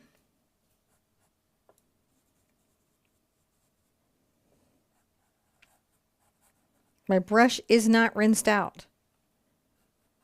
Could actually make a song about that. My brush is not rinsed out. I'm adding more cad red. It implies, I don't know, maybe distant rotted squash or something. It's just a little bit there.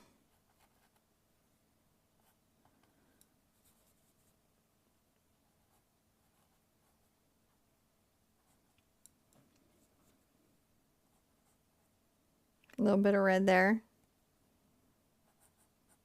Almost like a pastel. And how we're working this, isn't it?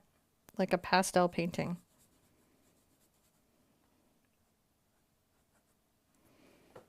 A little bit right there again.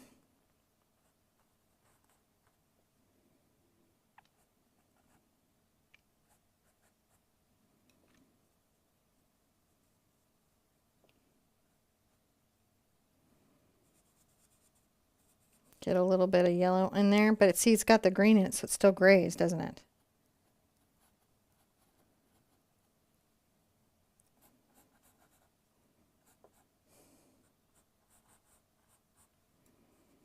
It's not the bright orange. It's a little bit of grayed orange. We'll come in with some bright orange in a minute.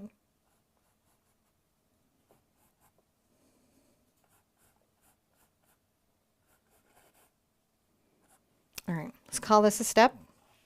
And we're going to change brushes. Cheap Joe's has good selections and prices. That's a true story. I don't have a relationship with anybody over at Cheap Joe's, I don't think. Maybe I do. I might have met them. I don't know. I meet a lot of people. But I can confirm they have good prices and good shipping. Right. Hopefully, you guys are going to be saying that about us soon. Because we're coming. I think, I'm weirdly tempted to do this next part with that angle brush. You could use a small bright. You could use a small round.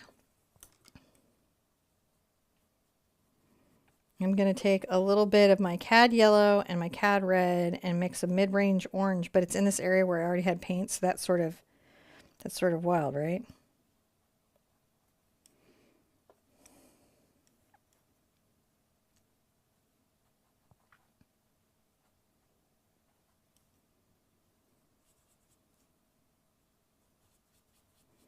Quite a bright orange right here.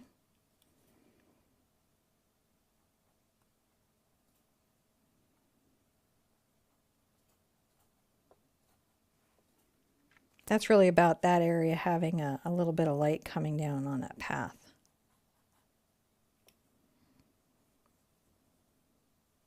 Let's get a little bit more red on here.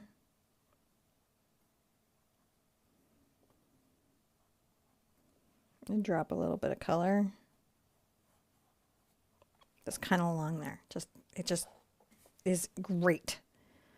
If I ever need to blend it, what do? I go right into that purple, don't I?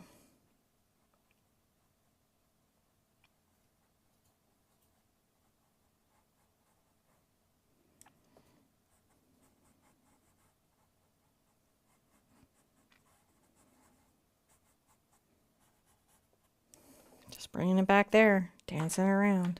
Distant, strange, unusual. All right, I'm going to get my cad red, just my cad red, and some of my Doc's purple together. I'm going to come right here.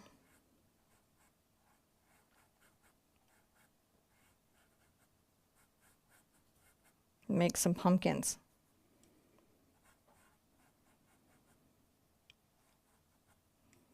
They're like little half rounds on the canvas.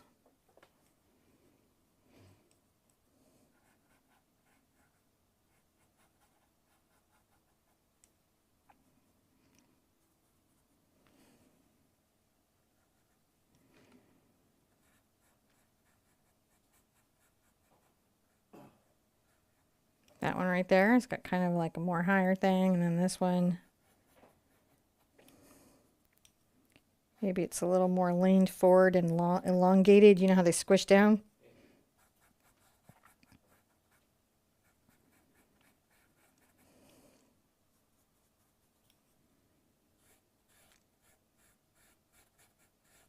This one I'm going to make taller.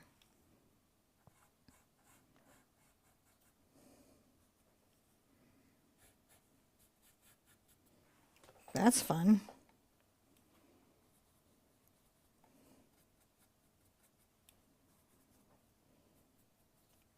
Add a little bit of weird leaves.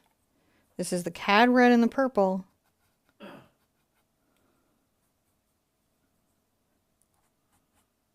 Will kind of imply some distant things happening back here.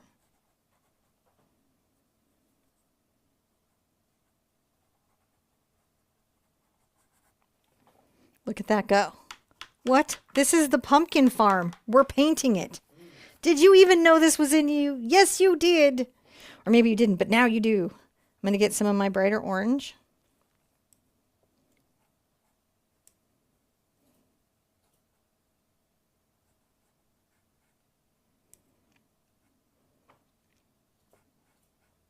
Orange up the top where the strange and ethereal light might be hitting it. Right, just at the tops there.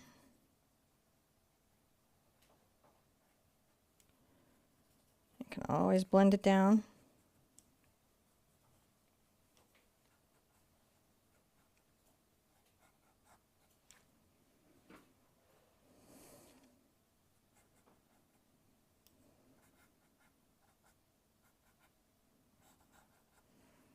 Adding a little bit of color here and there.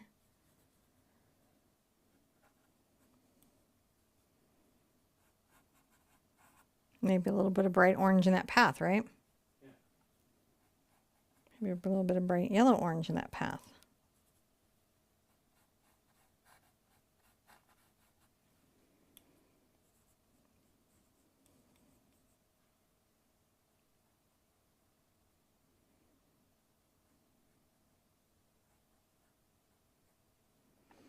Just rounding out some pumpkins.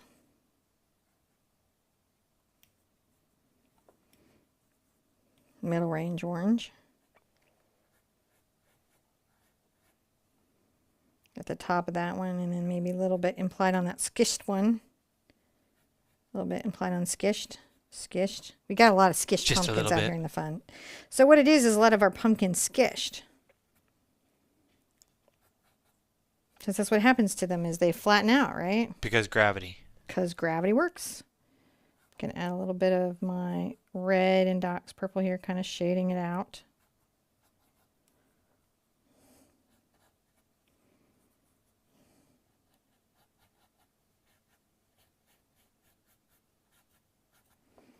All right, we're shading them out because they're fun.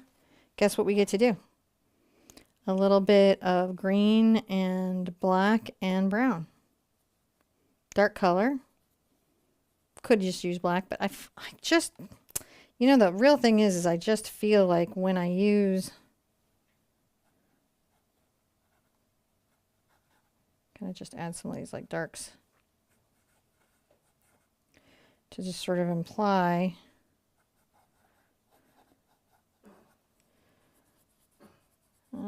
I just ran my little brush right into that.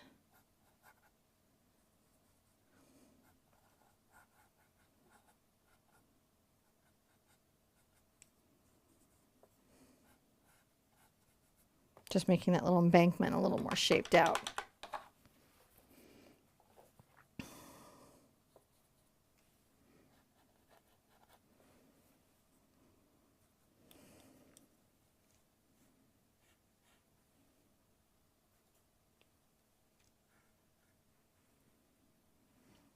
See, they don't all even have stems. They're so skished. They're so skished, right, yeah. They don't all even have stems. Lulu Bell says, I want to put little figures of children going trick-or-treating in this. Yeah, that would be fantastic. That would be terrific. Or a little black cat going up the walk, or all kinds of things would be just super fun. Now, I've rinsed my brush out fairly well, and I'm going to take my yellow and my red together and make what is now a bright orange compared to everything else because I've been toning it back.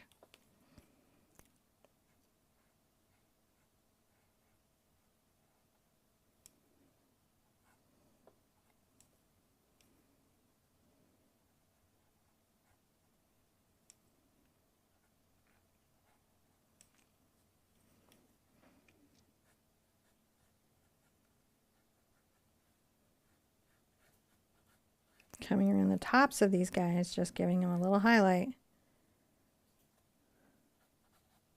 Even though they're squished. Let's get a little more cad red into that orange mix. And it goes a little deeper orange.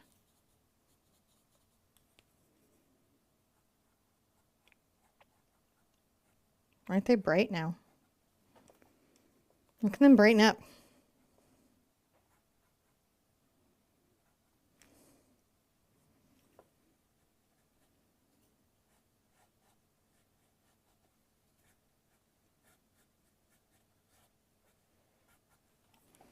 That's pretty good. They're looking pretty lovely. I'm liking them. Okay, we're going to take our green, which was our burnt sienna, our phthalo green, and a little bit of cad yellow. We'll add a little more cad yellow, and we're going to add a smidge of white.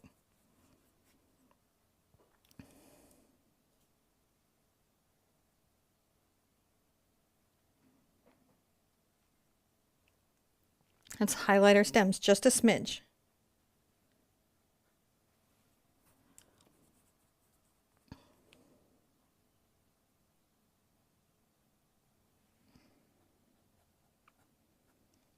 I'm going to tap out little bits of grass. Look at me go. Some of these are just lighter little bits. But they're fun, aren't they?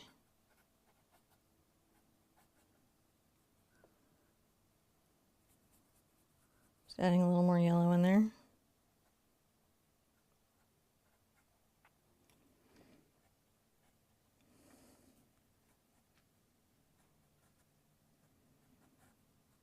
Little bits of brighter grass just catching the light. It just happens. They just catch the light a little bit. Just catches the light a little bit.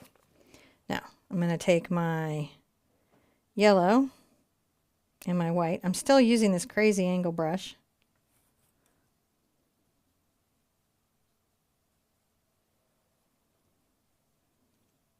I'm going to make a light reflection color of yellow and white.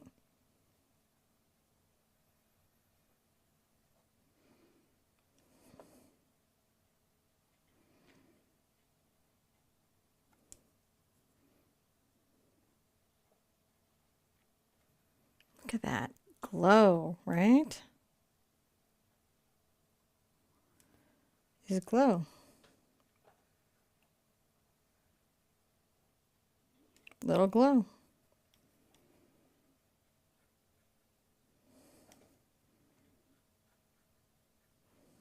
Little glow. I'll move the glow on the other side, babe. I'm glowing over here now. Yeah.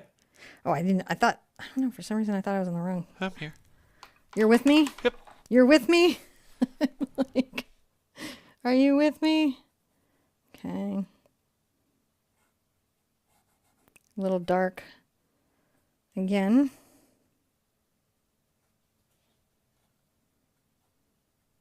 Maybe some vines going this way and that, right? A little dark this way and that. Again. A little dark green, burnt sienna.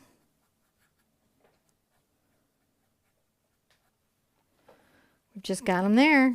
Look at us go. I'm really digging it. I'm going to take some of my brighter orange, come into my road and highlight just a few here.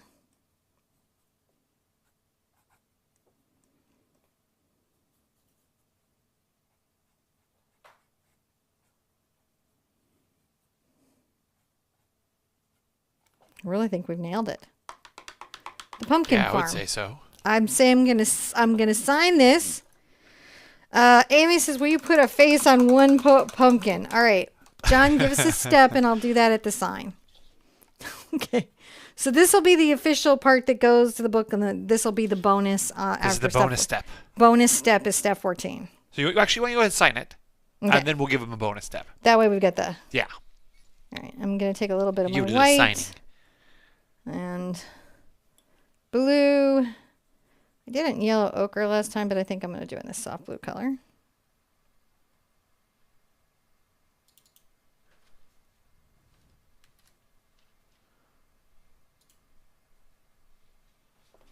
Now here's the bonus. Bonus step.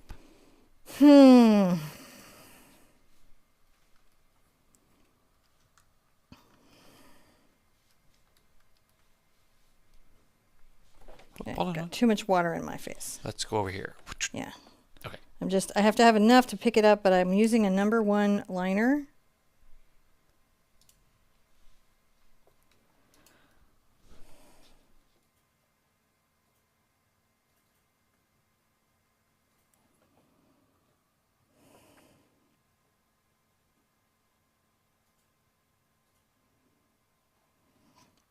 I'm going to give him one kind of tooth there, and then we'll go up one here. There we go. There's a little face on one of the pumpkins for Amy. This is good times. This is good times. Just one. Just one for Amy. You guys are like my art family, so I always love when I can do things for you guys. All right. This was a big painting. This is what I call a 3 hoot. If you looked at the rating and you were new here, you're like, what's with this rating system? Is it for a beginner? What does all this mean? What this is this is a 3 hoot. And 3 hoots tend to be longer in time, have more layers involved, and more techniques that you have to do in a single painting. They're all techniques that you can do. They're all things that you can do easily. They just are ones that you will learn and build up over time. If you're almost to this painting, wait for the mini book, because the mini book, breaking it down the way that it does, will absolutely make this so much easier. I cannot wait to see yours. If you want to share these with me, there's the Facebook group. I'd like to say for our edgy Gen Xers, our millennials, and our Zs, we have a Discord. So if that Facebook energy is just not your energy, we do have a Discord, and it has Discord energy, which sounds terrible, but it actually is. There's just nothing but people chatting and sharing art. So it's just that over there. But if you love Facebook and you're on Facebook, we have the big Facebook group, and it is a curated group. It is a moderated group. People are not allowed to pick on each other. Not that it doesn't really ever happen. It's so rare because we also approve every member. It's a pretty safe space to share art. You can share with me on Twitter until Elon Musk makes me so mad I quit Twitter. It could happen. It could literally happen. It might not. I'm kind of like Hank Green. I'm like, we're going to see. I'm on Instagram. So you can share over there on Instagram. And of course, also TikTok if you're on TikTok. Don't get the app if you don't have the app. But if you have the app and you want to share with me, you can do that there as well. And Pinterest too. Oh, and I got a beautiful blouse compliment. Thank you. This is from Torrid. And I was really happy to get it.